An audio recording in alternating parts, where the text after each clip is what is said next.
중국이 하는 인프라 투자가 곳곳에 비효율이 있는 것도 맞습니다. 하지만 항상 보면서 제가 느끼는 것은, 그리고 이 기차를 타고 중국 전역으로 돌아다니면서 제가 파악하고 있는 것은 우공이산, 즉 길게 보는 사람이 산을 움직이는 일을 한다, 이런 고사인데 그런 생각들을 합니다. 그것의 대표적인 케이스가 고속철이고 또 전기차이면서 앞으로는 AI가 아닐까 생각을 합니다.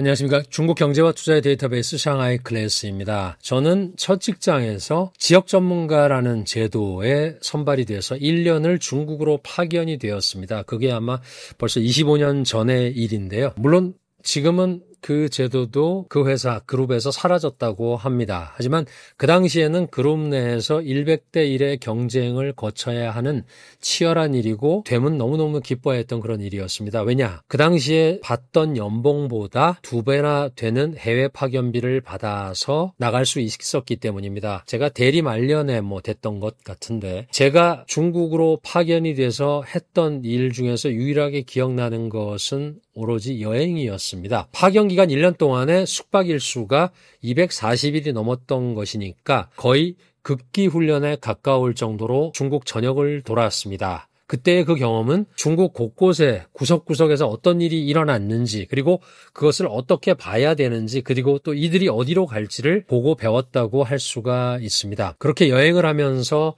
자주 이용하던 것이 기차였습니다. 그때 기차의 최고 시속은 아마 120km 정도였으니까 예를 들어서 북경에서 샹하이까지 1200km가 넘습니다. 그러니까 거의 13시간 이상을 달렸던 것으로 기억하고 있습니다. 의자도 운이 나빠서 란주어라고 하는 폭신한 의자를 못 사는 경우에는 2등 칸에 있는 딱딱한 의자, 잉주어라고 하는 곳에 앉아서 닭이 날아다니는 것을 보던가, 또 바닥에 그 당시에 수박 껍질을 참 중국 사람들이 먹고, 또 어찌 보면 위생의식도 좀 떨어지던 20-30년 전의 일이니까 그렇게 바닥에 버리던 그런 수박 씨 껍질을 밟지 않으면 지나가지 못할 정도였던 것 같습니다. 그리고 또 운이 좋게 야간에 침대차라도 예약을 하면 그 침대차는 3층 베드였습니다. 그래서 샹푸, 중푸, 샤푸 해가지고 상중하에 베드가 있는데 그 높이에 따라서 아래쪽은 가격이 비싸고 위로 올라갈수록 가격이 쌌습니다. 그래서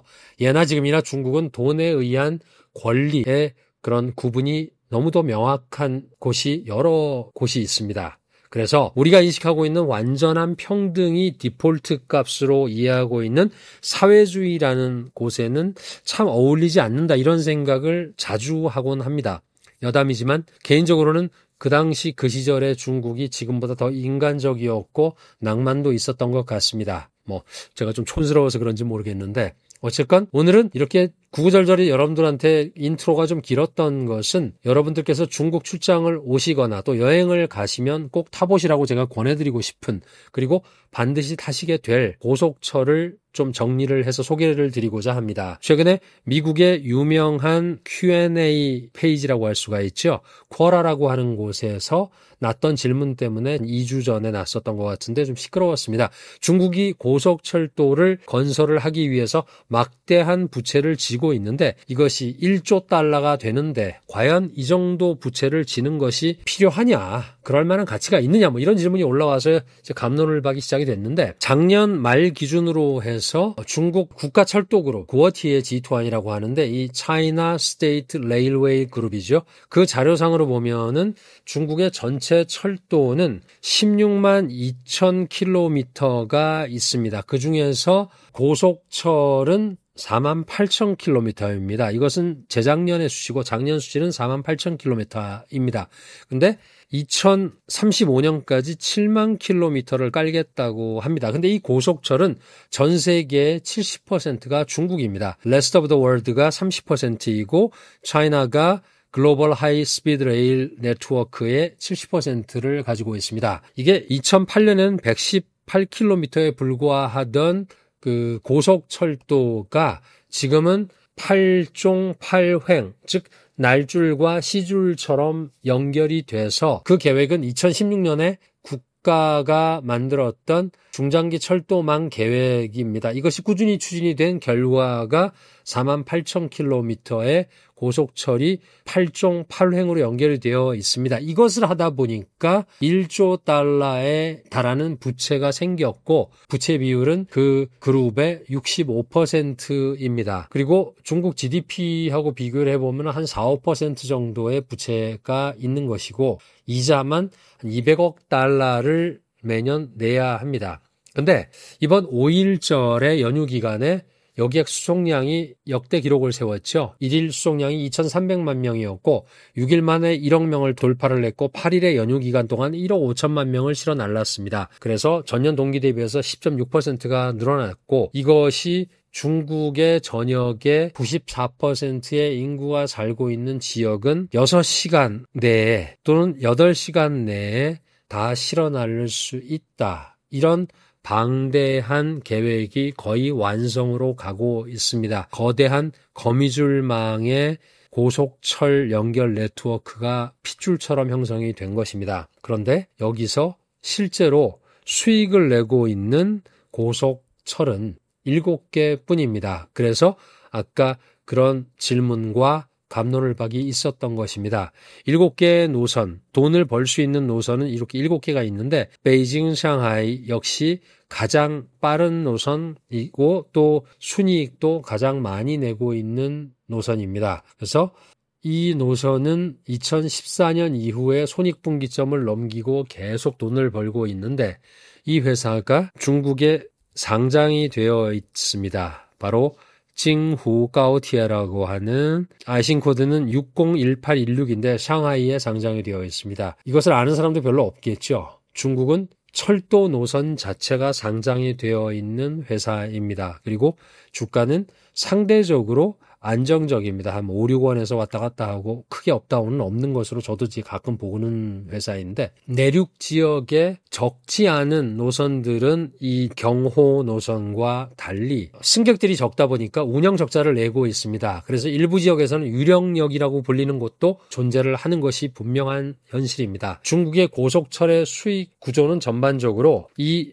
그림하고 똑같습니다. 동부 지역은 돈을 벌 수 있지만 이쪽 중부 지역 내지 서부 지역으로 가는 기차는 다 돈을 벌지 못합니다. 그리고 광주로 가거나 상하이로 가거나 이런 쪽의 노선은 경제 활동이 활성화되어 있기 때문에 안정적인 수익을 내고 있고 그것이 아까 보여드린 7개 회사의 이런 수익 구조를 보여주는 것입니다. 다들 우리가 웬만하면 아는 그런 지역들입니다. 그런데 이렇게 돈으로만 따질 수 있느냐? 이게 이제 다른 시각으로 봐야 된다는 것을 전달드리고 싶습니다. 중국 정부 입장에서는 회계장부로 보는 것이 아니라 전략적인 가치 또는 장기적인 전망 측면에서 이 고속철 사업을 추진했고 그리고 해가고 있습니다. 먼저 중국이라는 국가적인 입장에서는 전체적으로 단일 국가를 만드는 전략입니다. 이렇게 거미줄처럼 연결이 돼서 빠른 시간에 도착을 할 수 있는 그리고 세계 최고 수준의 고속철도망을 구축하기 위해서 막대한 자금을 투입을 했습니다. 이것이 속도, 연결성, 기술력 이런 측면에서는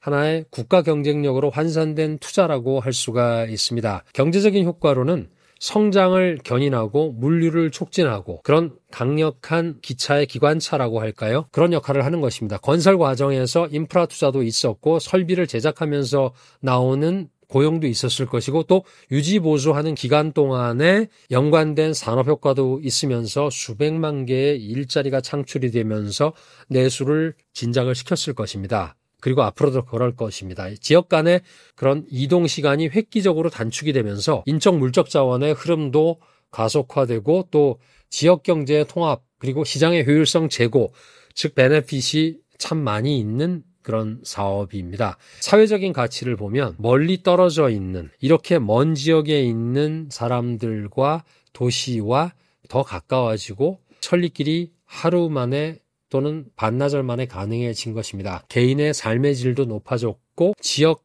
간의 문화 교류라고 할까요? 그런 측면에서도 훨씬 더 강화가 되다 보니까 뭔가요? 사회 통합도 이루어졌을 것이고 국가라는 정체성의 강화에도 긍정적인 영향을 주고 있을 것입니다. 그리고 마지막으로는 전략적인 가치도 대단히 큽니다. 이런 고속철의 성공은 교통 인프라를 넘어서 기술력의 상징으로도 중국을 대표하는 그런 상징으로도 자리 잡았지만 자체 기술이고 이제는 이런 고속철을 가지고 수출도 하고 있습니다. 그리고 만약에 중국 본토에서 전쟁이 났을 경우에는 전략 물자와 전략적인 군부대의 이동이 초단시간에 이루어질 수 있는 비행기를 타고 가는 것보다 효율적으로 대량의 인력들을 이동할 수 있다는 측면입니다. 거기에 좀 더 덧붙일 수 있는 것이 아마도 환경적인 것일 것입니다. 아무래도 친환경적인 교통수단이죠. 차를 몰고 가는 사람이 많은 것보다 이렇게 7, 8일 동안에 1억 5천만 명을 기차로 실어 나르는 것이 차를 몰고 14억이 움직이는 또는 1.5억이 움직이는 것보다는 훨씬 더 탄소 배출이 적을 것입니다. 녹색일 것입니다. 그래서 결론적으로 고속철도는 경제 논리를 넘어서는 사회복지 또는 환경, 국가, 미래 설계 또는 내수 이런 쪽에서 종합적으로 봤을 때 회계장부상의 문제는 시간을 두고 해결하면 된다는 이들의 어떤 장기간을 보는 가치관이 녹아있는 전략적인 비즈니스였던 것 같습니다. 회계는 재정지출의 계산서가 아니고 중국이라는 거대 국가의 국가성장의 모델의 경로도라고 할 수가 있을 것 같습니다. 중국이 하는 인프라 투자가 곳곳에 비효율이 있는 것도 맞습니다. 하지만 항상 보면서 제가 느끼는 것은 그리고 이 기차를 타고 중국 전역으로 돌아다니면서 제가 파악하고 있는 것은 우공이산, 즉 길게 보는 사람이 산을 움직이는 일을 한다 이런 고사인데 그런 생각들을 합니다. 그것의 대표적인 케이스가 고속철이고 또 전기차이면서 앞으로는 AI가 아닐까 생각을 합니다. 중국이 하는 비효율적인 인프라 투자를 보면서 그것을 문제를 삼을 수도 있겠지만 어떤 나라나 문제는 항상 존재합니다. 하지만 문제보다는 해결하는 방법은 누가 어떻게 하느냐에 따라서 더 많을 수 있습니다. 그래서 중요한 것은 이런 남의 나라의 문제건 우리나라의 문제건 그런 것들을 어떤 시각으로 어떻게 해결을 누가 해가느냐 이것이 대단히 중요한 것 같습니다. 오늘의 항로를 마치겠습니다. 감사합니다.